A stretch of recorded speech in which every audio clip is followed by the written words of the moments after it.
Buenos días. Ya en el primer culto perdí hasta la voz.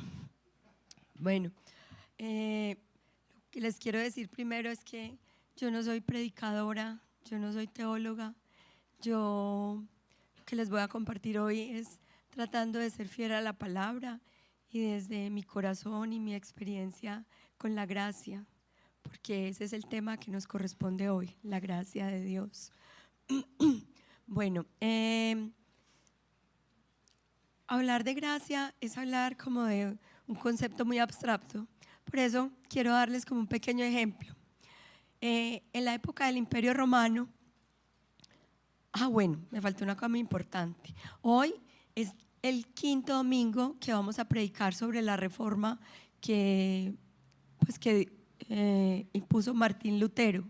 Y los 5 pilares que fundamentaban esta reforma eran sola escritura, sola fe, sola la gloria para Dios, sola Cristo y sola gracia. Sola quiere decir solamente. O sea, solamente estos 3 conceptos son los que hacen posible la reforma que impulsó Martín Lutero en la época medieval. Bueno, entonces lo que les estaba diciendo, en la época del Imperio Romano, ustedes saben que en el circo romano había peleas entre los gladiadores y que eso era uno de los espectáculos que ofrecía el César, que era la máxima autoridad del Imperio Romano, al pueblo. ¿Qué pasaba aquí?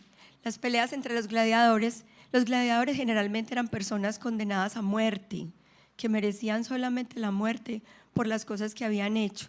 Y entonces había una pelea entre 2 gladiadores. Alrededor de ellos había fieras que estaban al acecho para que el que cayera fuera muerto por las fieras y fuera muerto por el gladiador que triunfaba pues en la pelea. Cuando uno de los 2 caía a la arena, ¿qué era lo que merecía? La muerte. Pero el gladiador que era el vencedor miraba hacia el palco donde estaba sentado el César para que él, con un signo que hacía con su mano, otorgara la muerte o la gracia. Entonces el César ponía así la mano. Si hacía así, el pulgar hacia abajo, significaba que el gladiador debía morir, pero si hacía así, significaba que el gladiador viviría, aun cuando lo que merecía era la muerte, solamente por la voluntad del César, nada más. Entonces, teniendo en mente esto, vamos a leer el texto que corresponde hoy en la Escritura. Vamos a abrir la Biblia en el Efesios capítulo 2, versículo 1.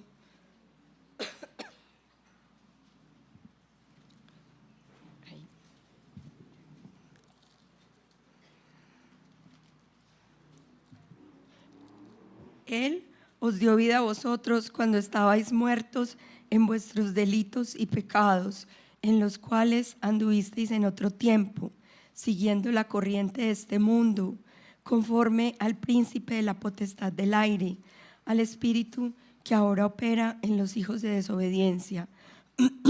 Entre ellos vivíamos también nosotros en otro tiempo, andando en los deseos de nuestra carne, haciendo la voluntad de la carne y de los pensamientos, y éramos por naturaleza hijos de ira, lo mismo que los demás. Pero Dios, que es rico en misericordia, por su gran amor con que nos amó, aun estando nosotros muertos en pecado, nos dio vida juntamente con Cristo. Por gracia sois salvos.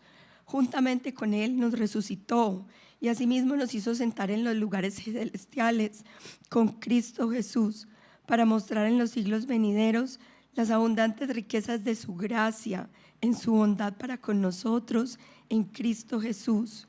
Porque por gracia sois salvos por medio de la fe, y esto no de vosotros, pues es don de Dios, no por obras, para que nadie se gloríe, pues somos hechura suya, creados en Cristo Jesús para buenas obras, las cuales Dios preparó de antemano para que anduviéramos en ellas. Bueno, antes de empezar a compartirles la palabra, quiero poner un poco en contexto sobre las personas a las que Pablo escribía, que era la iglesia de Éfeso. Entonces Éfeso era un puerto marítimo muy importante de Asia, era la capital de la provincia de Asia. En ella vivía el procónsul, que era una gran autoridad de Roma. Acuérdense que en esa época todos estos territorios estaban sometidos al imperio romano y a su dominio. Entonces en Éfeso, era, que hoy es lo que hoy es Turquía, era la entrada hacia el Asia pues de mucha actividad comercial. Y sumado a esto, era en Éfeso donde estaba el templo de la diosa Artemisa o la diosa Diana, que este templo era el más grande de toda Asia y se constituye en una de las 7 maravillas del mundo antiguo. O sea que los habitantes de Éfeso sabían de qué les estaba hablando Pablo cuando habla de la gracia. ¿Por qué? Porque todas estas personas movían toda su economía, su actividad comercial, su actividad religiosa alrededor del templo. Todos los que seguían a la diosa Diana, que era una multitud, era un peregrinaje que venía de todo el mundo a visitarla y a honrarla, compraban las estatuillas de oro, de plata y los templos, que también eran estatuas construidas por los artesanos, porque solamente la diosa podía conceder el favor a sus seguidores cuando estos le rendían culto de esta manera, comprando las estatuas, haciendo ofrendas para ella, porque los dioses no otorgaban su favor gratuitamente, sino que a cambio había que pagar para recibirlo. Bueno, teniendo esto en mente, pensemos cuando Pablo habla de la gracia a los de Éfeso y les dice: por gracia sois salvos por medio de la fe y no por obras, para que nadie se gloríe, sino porque es un don de Dios. Entonces, perdón, yo tomo agüita. De esta misma manera, dice Lutero en el siglo XVI, no es por indulgencias, no es por obras, no es por lo que tú hagas, es por gracia que eres salvo.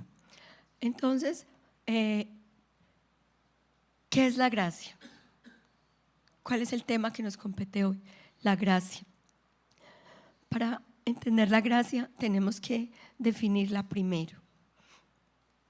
La gracia es el don de Dios, es el favor divino para el pecador, es la actitud amorosa de Dios para el transgresor, para el que está condenado por el pecado. La gracia es eterna porque proviene de Dios y depende de su carácter, que es eterno. La gracia es gratuita porque no hay que hacer nada para recibirla, es un regalo. Para tener un regalo no lo tenemos que comprar, simplemente lo obtenemos por el favor de Dios. La gracia es entonces todo esto, es soberana porque depende de la voluntad del Dios Padre, es por un acto soberano de su voluntad, solamente porque Él decide amar. La gracia es la manifestación más grande del amor de Dios para el hombre. La gracia es el don inmerecido para los pecadores. Entonces dice la palabra: Él os dio vida a vosotros cuando estabais muertos en vuestros delitos y pecados, en los cuales anduvisteis en otro tiempo. Y en el versículo 4 dice, en el 3, andábamos en los deseos de nuestra carne, haciendo la voluntad de la carne y los pensamientos, y éramos por naturaleza hijos de ira, lo mismo que los demás. Pero Dios, que es rico en misericordia, por su gran amor con que nos amó, aún estando nosotros muertos en pecados, nos dio vida juntamente con Cristo, porque por gracia sois salvos. Entonces, hablar de gracia implica hablar de salvación, hablar de gracia implica hablar de pecado. ¿De qué somos salvos? ¿A qué se refería Pablo cuando le dice a la iglesia de Éfeso: son salvos? ¿Salvos de qué?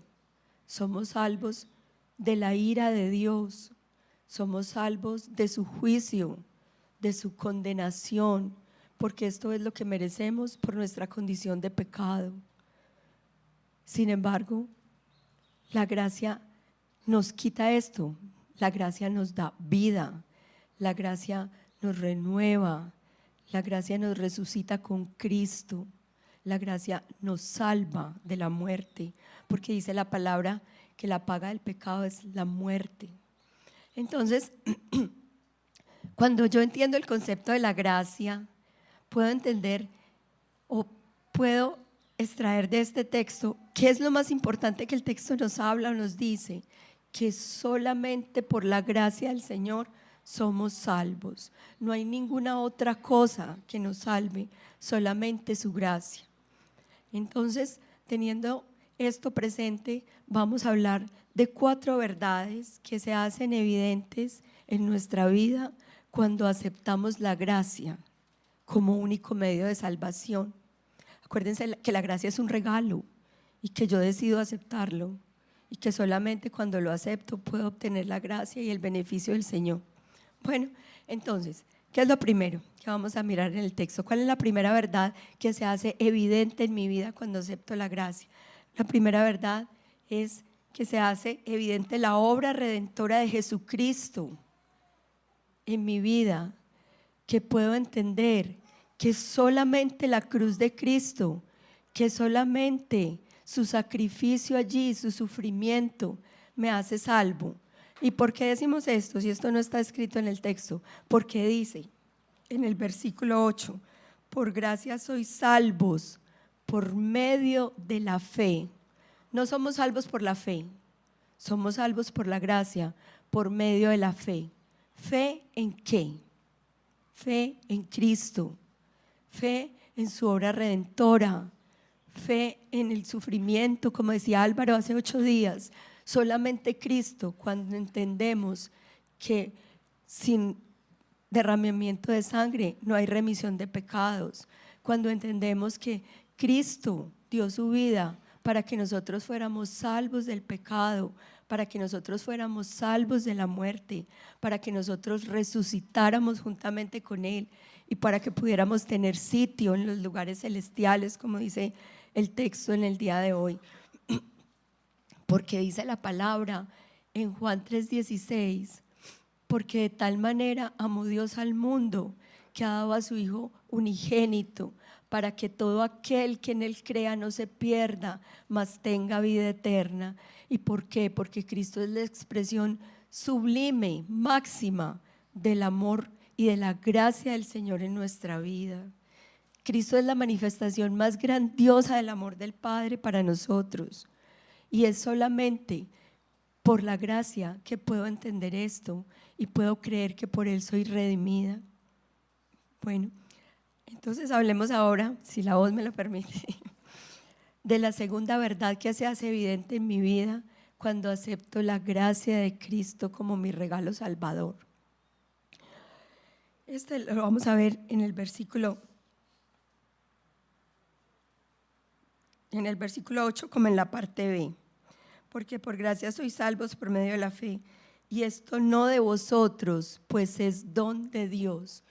O sea, la gracia evidencia mi absoluta incapacidad de salvarme a mí misma. La salvación no está en mí, soy incapaz frente a la asombrosa gracia de Dios.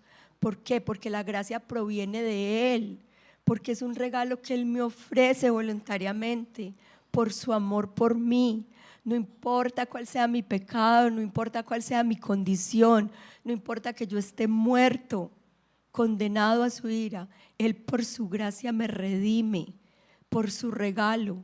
Entonces esto es algo que va como en contracorriente del pensamiento del mundo moderno, el mundo de hoy. ¿Qué es lo que pensamos? Que obtenemos o que merecemos por lo cual luchamos. O sea, yo tengo un carro si trabajo por él, yo tengo un título universitario si estudio, y esto es cierto, pero la gracia está en contra o está en oposición a mi autosuficiencia, porque es algo tan grande que proviene del regalo magnífico de Dios. No hay nada que yo pueda hacer o hacer para obtenerlo.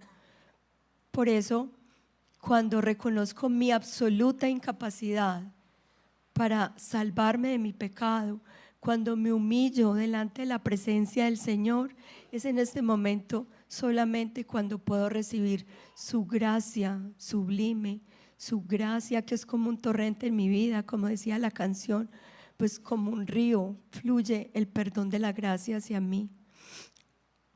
Ay, perdón.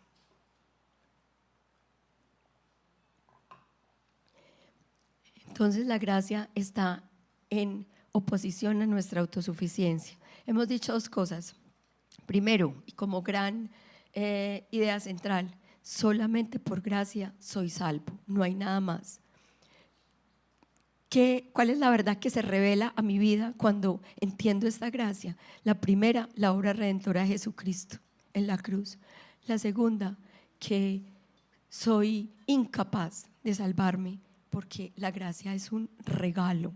Los regalos no se compran, se reciben. La gracia es gratuita, como la definimos ahorita. Bueno, ¿cuál es la tercera verdad que se hace evidente? Y esto no de vosotros, pues es don de Dios, no por obras, para que nadie se gloríe. Entonces, quiero que anoten una frase, como dice el pastor Álvaro, que si la anotan de pronto se salva la predicación. Las obras no son un requisito para nuestra salvación, las obras son fruto de nuestra salvación por gracia. O sea, las obras no son un requisito para nuestra salvación, las obras son fruto de nuestra salvación por gracia. No por obras, para que nadie se gloríe, porque la gloria es para Dios, sola gloria para Dios. Porque no tengo que hacer nada, porque la gracia es gratuita. No por muchas cosas, por muchas obras que yo haga, voy a recibir el favor de Dios, porque ese ya lo obtuve gratuitamente. No por muchas obras voy a tener la salvación. Las obras son simplemente un producto de la gracia en mi vida. Puedo hacer obras, como dice el lema de este año, para que vean vuestras buenas obras y glorifiquen a vuestro Padre. Las obras hablan del testimonio de Dios en mi vida. Las obras hablan de la presencia de Cristo en mi vida. Solamente cuando acepto la gracia, las obras son un producto, como dice la palabra, por sus frutos los conoceréis. Las obras se dan espontáneamente cuando la gracia está en mi vida. ¿Cuáles obras? Las obras son buenas, las obras las demanda el Señor, pero las obras no nos salvan y las obras no las exige Dios para que ganemos su favor, porque si no entonces estaríamos con una gran culpa, estaríamos ligados a la ley, pensando que si no cumplimos con los requisitos de la ley, con nuestras obras, no podríamos ser salvos. ¿Cuáles son las obras de un cristiano? ¿Cuáles son nuestras obras desde que estamos en esta iglesia o aún antes de estar? Son las obras de misericordia, son dar a los necesitados, visitar a los enfermos, visitar a los presos, orar, ayunar. Y todo esto es lo que el Señor demanda, pues, o sea, lo que el Señor produce en nosotros cuando recibimos su gracia. Pero ninguna de estas cosas es más grande que el favor de Dios, porque si nuestras obras pudieran compensar o pudieran superar el favor de Dios, entonces la obra redentora de Cristo no tendría ningún valor, quedaría reducida a lo que nosotros hacemos. Entonces dice Isaías, dice la palabra en Isaías 64:6, nuestras obras justas son como trapos de inmundicia delante del Señor.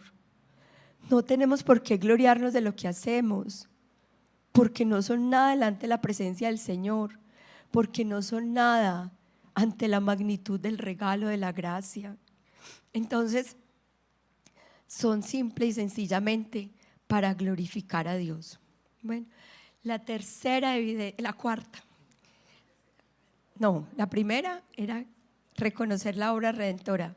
La segunda es que es un don de Dios y que somos incapaces. Y la tercera es que no es por obras, ¿cierto? Vamos con la cuarta. La cuarta es que somos indignos de ese regalo.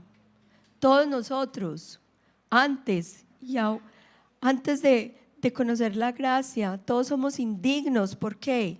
Porque estamos destituidos de la gloria de Dios, porque nuestro pecado es como un abismo entre Dios y los hombres. Pero dice la palabra en Romanos 5:21, la voy a leer. Un momentico. Pero cuando el pecado abundó, sobreabundó la gracia, porque así como el pecado reinó para muerte, así también la gracia reinará por la justicia para vida eterna, mediante Jesucristo nuestro Señor. Porque no importa cuál pecado tengamos, porque no importa cuál sea nuestra indignidad, porque no importa cuál sea nuestra vergüenza, el Señor es capaz, con su gracia, de perdonarnos, de devolvernos la dignidad, porque la gracia del Señor no se puede contener en un solo versículo, ni en un solo texto, como el que compartimos hoy, porque la gracia del Señor se manifiesta desde el Génesis hasta el Apocalipsis, porque la gracia del Señor se ve cuando expulsó a Adán y Eva del huerto, pero les dio vestido. Él les hizo vestidos de pieles, porque la gracia del Señor se ve cuando no nos destruyó con el diluvio, porque la gracia del Señor se ve del Padre cuando sacó a su pueblo de Israel de la opresión de Egipto, porque la gracia del Señor se ve cuando dijo: si hay un solo justo, no voy a destruir a Sodoma, porque la gracia del Señor se ve cuando, aún siendo David un pecador, adúltero, asesino, un guerrero empedernido, el Señor, por su gracia, dice que David es conforme a su corazón, porque la gracia del Señor se ve en Jesucristo, cuando le dice a la mujer adúltera: vete y no peques más, porque la gracia del Señor se ve cuando Jesús le dice a la samaritana: si conocieras el don de Dios y quién es el que te lo predica, ya no tendrías que venir más a este pozo por agua, porque saltarían ríos de agua viva para ti, para vida eterna. Porque la gracia del Señor se ve cuando el leproso se le acerca y él le dice: quiero, sé limpio, cuando era impuro y nadie lo podía tocar, y recibe el toque amoroso de nuestro Señor Jesucristo. Porque la gracia del Señor se ve en cada uno de nosotros, cuando nos redime de nuestros pecados, cuando nos da vida nueva, cuando nos resucita, cuando lo que merecíamos era la muerte. Porque la gracia del Señor la he visto en mi vida. Hace 20 años más o menos llegué a esta iglesia con una vida destruida por el pecado, con un matrimonio destruido por la infidelidad, pero el Señor, en su infinito amor y misericordia, me enseñó el concepto de la gracia y me dio salvación, porque yo conocí a Jesús porque estudié en un colegio católico, pero yo nunca había oído hablar de la gracia, nunca, no sabía qué era la gracia, y cuando la pude recibir en mi vida fue como un río de perdón, un río de amor que me levantó de mis pecados, que me devolvió la comunión con el Padre, que me sanó, que me salvó, que me hizo digna, que me dijo: vete, porque yo no te juzgo, no peques más, porque por su gracia estoy aquí parada sin merecerlo, porque nunca en mi vida y he pasado por todos los ministerios, me había parado aquí, pero por su gracia el Señor me ha puesto acá para que les hable la maravillosa gracia que he experimentado en mi vida. Y bueno, hoy, como lo decía en el primer culto, tengo una situación de separación en mi vida y tengo a mi esposo aquí en la primera fila, pero yo sé que el Señor es soberano y que todas las cosas las hace con un propósito y que obra para bien, porque Él sabe que en nuestro trasegar cristiano a veces caemos y Él nos vuelve a levantar con su gracia sustentadora, por la gracia que suple aquello que nosotros no podemos hacer por nosotros mismos, por la gracia que nos demuestra que somos incapaces, pero que Él sí es capaz, que Él nos ama tanto, que nos levanta otra vez. Y hoy puedo decir que soy una mujer restaurada, que vivo en la gracia del Señor. No soy santa, todos los días lucho con mis pecados, con mis debilidades, pero confío en que su poder se fortalece en mi debilidad, y por eso creo en las palabras del Señor cuando le dice a Pablo: bástate mi gracia, porque mi poder se perfecciona en tu debilidad. Bueno, yo quiero que esta predicación no se quede solamente en palabras, quiero que sea un desafío la gracia para nuestra vida, que sea un desafío a aceptar su gracia, a vivir en su gracia, porque solamente dependiendo de la gracia podemos tener la salvación. Y si hay alguien acá que no ha recibido la gracia del Señor en su vida, que está muerto en su pecado, no importa cuál sea, no importa cuán horrible sea a los ojos de los demás, Dios en su inmenso amor, en su infinita misericordia, te invita a recibir su gracia, a venir a Él, al lugar que te tiene preparado con el Padre. Si alguien en esta mañana o tarde quiere recibir la gracia del Señor en su vida, venga aquí o alce su mano, porque el Señor es justo y va a echar nuestros pecados en el fondo del mar y nunca más se va a acordar de ellos. ¿Alguien quiere recibir la gracia del Señor? Bueno, si no hay nadie, quiero hacer un segundo llamado a las personas que hemos conocido la gracia del Señor y disfrutamos de ella. Que el Señor nos sostenga en ella, que el Señor se glorifique, que el Señor haga su gracia una realidad viva en nuestra vida y que